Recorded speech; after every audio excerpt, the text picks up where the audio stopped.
Y es uno de los grandes dilemas de muchos empresarios que son profesionales o son expertos en su oficio, van creciendo de una forma casi orgánica, involuntaria, muchas veces se convierten en empresarios y tienen que ir incorporando gente a su equipo. Muchas veces falta de ayuda hace que se les plantee la idea de incorporar a miembros de la familia, una persona en administración o alguien que les ayude con los pedidos o alguien en el taller. Al cabo del tiempo esto se convierte en un arma de doble filo y está claro que no hay una respuesta única para todos los casos. Pero en tu experiencia, Jorge, cuando hablamos de empresa familiar y trabajar con miembros de la familia, ¿de qué lado de la balanza lo ves? ¿Tú crees que es algo más ventajoso que desfavorable o crees que es una decisión que hay que pensar mucho antes de ser demasiado tarde? Yo creo que hay que pensarlo mucho, hay que sentar muy bien las reglas de juego, ¿vale? Es decir, yo siempre digo que lo de los protocolos familiares, no solo para el gobierno de la empresa, sino para el día a día de la empresa. Y yo no soy partidario, ¿vale? Porque al final yo creo que una de las cosas buenas, y lo hablamos con mi mujer, y mira que trabajamos en la misma empresa, tenemos nuestra consultoría y ahí lleva todo lo que es el área de recursos humanos y selecciones y luego asesoramiento y consultas y tal, porque hay mucho desconocimiento al respecto, ¿no? Y entonces tienes la gestoría y la gestoría hace lo que hace, pero los recursos humanos es mucho más que la gestoría. Pero bueno, volviendo a esto. Al final, ¿qué sucede? Que si tú tienes tu ambiente familiar y luego tienes tu ambiente laboral y tus amigos, tienes distintos contextos en los que relacionarte, con lo cual tienes una capacidad de expansionarte mucho mayor que si al final a los mismos que ves en la oficina los ves el domingo en la comida o los ves en el partido el sábado, ¿vale? Entonces yo creo que es bueno y es bueno sobre todo quitar el mayor número de prejuicios, ¿vale? Dicho esto, yo tengo un gran respeto por las empresas familiares, sobre todo por empresas que han crecido y que han crecido muy bien y que lo han hecho muy bien. Las que lo han hecho muy mal, pues yo creo que no es doloso, es decir, no hay intención de hacerlo mal, pero sí es cierto que hay mucha gente pues, que no ha tenido la formación o no ha tenido la posibilidad y es ese señor que ha empezado en un taller, que tal, que al final, pues oye, termina teniendo 50 trabajadores y una empresa que factura 5 o 6 millones de euros y dices, jolines, pues se le ha hecho grande y ha perdido, ¿no? Y de hecho he tenido algún cliente de ese tipo. Y hombre, es complicado porque no puedes dañarle sus sentimientos porque al final estás hablando de su criaturita, pero sí es cierto que hay que intentar pues, aplicar esos hábitos de higiene que él nunca ha tenido porque no ha necesitado, ¿no? Entonces, las empresas familiares, yo prefiero otro tipo de entornos más impersonales en donde tengamos la obligación de construir nuestra relación a un entorno en el que ya viene la relación construida y claro, pues yo no te puedo esto pues, porque el domingo nos vamos a ver con los abuelos y entonces es complicado, ¿no? Uh-huh. Y sí es cierto, yo me acuerdo, mi padre hace muchísimos años cuando volvimos a España trabajó en Chupa Chups, lo contrató el fundador de Chupa Chups, Enrique Bernat, y Enrique siempre le decía, hombre, el consejo de administración de la empresa lo tenemos en la cocina de casa. Bueno, pues eso es una cosa buena por una parte, pero es una cosa mala por otra, porque a veces las decisiones pues, no las estás tomando con el mayor criterio digamos, técnico, las estás tomando con criterios subjetivos y emocionales, que muchas veces es lo que necesitas, pero otras muchas no. Entonces, yo soy un gran ¿cómo diría? No defensor, porque la palabra tampoco es defensor, pero respeto mucho la empresa familiar, respeto mucho las empresas familiares que se esfuerzan en intentar hacer las cosas bien, que no siempre se logra, pero el intento ya de por sí creo que es un ejercicio muy, muy saludable, pero parte del problema que tenemos en España, aunque suene mal, es que el tamaño importa.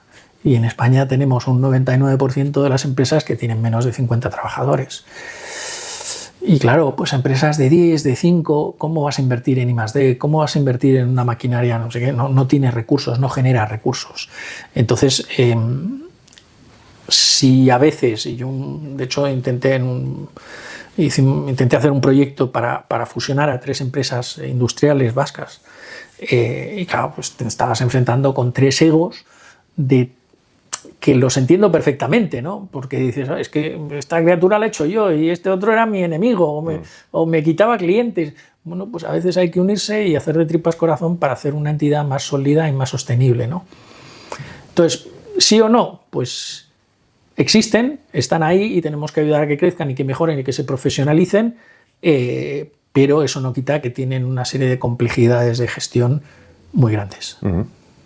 Y por una cuestión poblacional, además, parece que venimos abocados a una era donde gran parte de las empresas familiares van a desaparecer por dos motivos. El primero, una cuestión de pirámide poblacional, de edades, en la que hay una generación por edad de empresarios que no tiene relevo suficiente, y en el segundo lugar, porque los propios hijos de aquellos empresarios que sí que tienen un relevo natural no quieren pasar por el mismo calvario, el mismo sufrimiento, el mismo nivel de esfuerzo, las mismas dificultades, y optan por pues una formación superior y trabajar por cuenta ajena o irse al extranjero y probar otros proyectos empresariales. Esto abre una oportunidad, y es que hay una nueva tendencia en donde emprender no es iniciar una empresa desde cero, sino retomar una empresa que ya existe. Quiero saber si en tu entorno y tu opinión al respecto crees que hoy en día, si tienes a alguien que se acerca con esa disyuntiva y te pregunta, oye, ¿crees que merece la pena invertir, empezar una empresa desde cero? O quizás tendría que acercarme a los comercios de mi barrio, a las pymes, y retomar una empresa de esta persona que se jubila o de esta persona que quiere pasar de mano su negocio. ¿Qué visión tienes al respecto? Yo creo que ese es un ejercicio muy necesario, ¿vale? Vamos a ver, si miramos las estadísticas de las nuevas empresas que se han creado y cuánto duran, todas las hemos visto y no es muy halagüeño. Por otra parte, sí que es cierto que llevamos unos años que creamos una empresa y me hago un millonario en 2 años. Bueno, mira, pues eso, no digo que haya una entre 1 millón, pero Facebook, Google o todos estos hay una entre millones y millones y millones de fracasos. Que están muy bien porque sirven para aprender, pero seamos conscientes. En el caso de los fondos, por ejemplo, somos una segunda oportunidad para todas esas empresas. Y sí que es cierto que yo creo que es algo que cada vez hay más advisors, es decir, empresas que se dedican a conectar a vendedores con compradores que están trabajando eso. Es decir, hay ejecutivos que o bien están trabajando y que tienen inquietudes, o ejecutivos que, oye, pues que por lo que sea, pues han tenido un despido, han con una indemnización y dicen, oye, pues invierto. Luego hay fondos. Entonces, yo sí que creo en esas segundas oportunidades. Hombre, hay empresas que realmente dices, me sale más barato hacerla nueva que comprarla o que seguirla, aunque sea por €1, ¿no? Porque muchas empresas se terminan vendiendo por €1. Yo hace poco ayudé a un amigo a traspasar su empresa y la traspasó por casi nada. ¿Por qué? Pues porque él se jubilaba, su hija no es abogado, está aquí, no tiene nada que ver con el sector. Bueno, pues yo creo que es muy interesante, sobre todo porque al final una empresa, mal que bien, tiene un histórico, tiene un fondo de comercio, tiene un know-how, tienes una serie de trabajadores que están capacitados y que saben hacer su trabajo, que a lo mejor hay que enseñarles o pedirles que hagan las cosas de otra forma, vale, bien, pero al final la gente se adapta. Pero yo en eso sí que creo, y sobre todo creo en aglutinar empresas para conseguir volumen, porque es importantísimo tener recursos para invertir en temas de IT, digitalizar las compañías, en temas de I+D, en temas de procesos innovadores y procesos productivos eficientes, y luego tienes que generar caja para poder invertir en maquinaria moderna y de última generación, es decir, porque al final es la única forma que tenemos de ser productivos. Es decir, ya se acabó el que España era barato en mano de obra. Hoy día España es caro en mano de obra. Tenemos muchos países en Europa que son mucho más baratos y tenemos a 15 kilómetros un país que está a la cuarta parte que nosotros. Bueno, pues tenemos que hacer eso. Y yo creo que una muy buena forma es, a partir de esa plataforma de empresas que ya existen o comercios que ya existen, darles esa nueva vida y ese nuevo impulso. Y sí que es cierto que en Madrid, por ejemplo, ya he visto varios comercios que dices, hombre, vaya cambio de cara, y luego entras y te das cuenta que no era la misma persona que estaba detrás del mostrador. Y a mí eso me alegra, porque creo que eso es progreso y sobre todo es mucho empuje y muy buen rollo que hay detrás, porque cuando abres un negocio al final es una energía positiva que que eso irradia y funciona. Luego hay que hacer las cosas bien, ¿no? Y tener una buena oferta competitiva, un producto que atraiga, el promocionarlo correctamente, bueno, pues todo lo que hay detrás, pero al final yo creo que eso es muy positivo. Pero socialmente tenemos que fomentarlo mucho más y respetarlo mucho más. Porque hay que ser muy valiente. Vamos a hablar ahora de un tema que teníamos en la recámara y es tu especialidad como gerente interim. Es decir, ¿cómo has virado o cómo te has centrado en esta especialidad? Has hablado de tu actividad de consultoría, no sé si es complementaria a otro tipo de servicios. Sí que me gustaría que hablaras de las distintas alternativas, empezando por esta de interim, entre otras alternativas, otras modalidades de acompañamiento que hayas tenido con anteriores clientes o con futuros clientes. Vamos a ver, yo caí en esto del interim a través de un fondo que me lo ofreció y a partir de ahí pues, bueno, he ido replicando. Al final, sí que es cierto que yo personalmente me siento más cómodo en la actividad de interim porque te remangas, ¿vale? Y haces. No solo acompañas, sino que también eres partícipe.